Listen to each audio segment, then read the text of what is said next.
G என்ன G என்ன dinos படிச்சுட்டு இருக்கீங்களா? நீங்கள் படிக்கிறது முன்னே உங்கள் தலையை கடிச்சிட போகுது. தயவுசெய்து போங்க.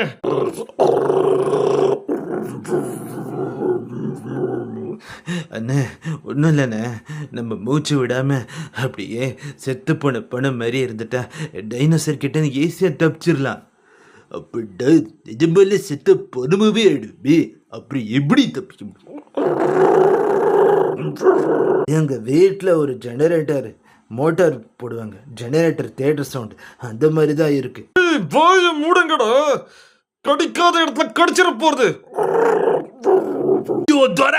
நீ பேப்பர் படிச்சது போதும், ஏதாவது பண்ணு. அடுத்த குடும்பத்தோட நாங்க ஜுராசிக் பார்க் பார்த்தோம், இப்போ அது கிட்ட